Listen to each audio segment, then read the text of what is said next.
Originally, I said that Motoroid Pinkle looked a little bit like a crossing guard, and I still stand by that assertion. I really do like this character, but as time went on, they decided that they were going to change her colors. They then released Polynian Motoroid Bleuet, and I've got to say, rather than a crossing guard, she looks like a proper police officer now, which is pretty cool.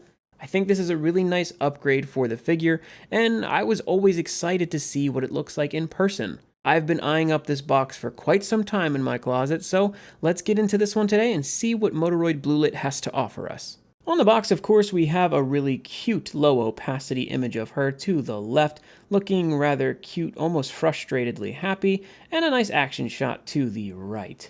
On the side, we have her saluting, and on the other side, we have her looking very happy with her pigtails up. And the back is a bit dark, but of course there's lots of accessory shots and poses on the back. And of course, here's the most important part. As usual, it's a windowed display. Let's remove that film and let's get into this. I do like the way it looks, having all the accessories right there, showing that she comes with 3 additional faces to make 4. She comes with some extra hands and a hairpiece. And on the left side here, we have some different stuff. There's some images of the original Pinkle with the accessories at the bottom, but then these weird color swaps here, and even a diagram showing that there's a wheel in the heel of the character's foot, which I don't think is actually true, but I do like the idea of that. But let's get this girl open and check her out.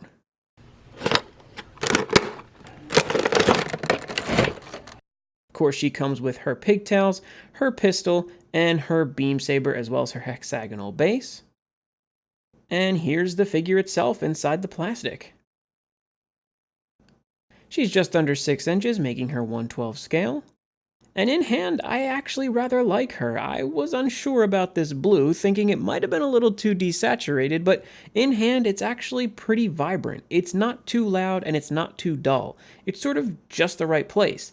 She also has lots of hints of white and gold and even red, and it really helps this figure to pop quite a bit. And those thick thighs are awesome. I do love that. It really fleshes out this character just enough to make her look cool. Now, of course, let's take a look at her articulation. We're used to these many ball peg joints the Polynian figures are loved for, and they offer a nice up and down and a rotation at each of these joints. The elbow has the same as the shoulder here. The wrist has a nice roll to it, and it gets a nice pivot. The waist can crunch up and down and swivel, as can the head be rolled around. The legs are not inhibited by the skirt too much, which is great.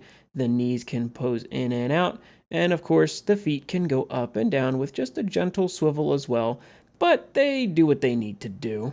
Now, of course, her little siren can move up and down on a hinge, and her hair is actually on a ball peg joint too, which can be swiveled and rotated, as can the hair at the connector pieces. And this just plugs into the back of her head, which of course opens up the figure quite nicely.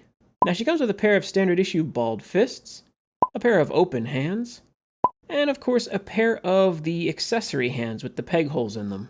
Now this figure, just like many of the others, can be turned to her side so that we can pop off that visor, then remove the bangs, which actually have a peg hole to hold that visor. We can then pop off her faceplate. We can then attach a new one, apply her other hairpiece to the front, and now we have a seamless bangs with that really cute sort of semi-frustratedly happy face. I do actually like the inclusion of this face quite a bit. And then there's these eyes that are just a bit different from the standard. As you can see, there's some white lines in there. These are very cold, like an automaton. And then this very happy smile, which is always sweet. Now, of course, her other accessories included are the pistol and the beam saber. Nothing to write home about. They're pretty standard issue, but they are nice to be included, and they look good. Now, the pistol we learned last time can be attached to the hilt of the beam saber. That plugs right into the barrel, and it extends it sort of like a silenced blaster, sort of like a Star Wars weapon, really. But what's a cute robot girl without a more feminine side?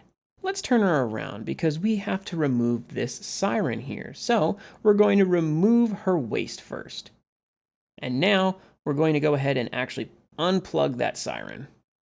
It's a bit tough, but once you get it off, she looks incredibly slender and so much more natural. I absolutely love this form, even better than the original. Side by side, you can see that the skirt makes her look a little bit more mech heavy, much more combat ready. But I think that with this new color scheme, she looks awesome with the blue and the brown hair, and it just works so much more. She's so much more slender and natural. That figure is perfect. With that hair, she actually looks more like a girl than she does a robot. And that's why I love these figures, because there's such a nice duality between mechanical and natural.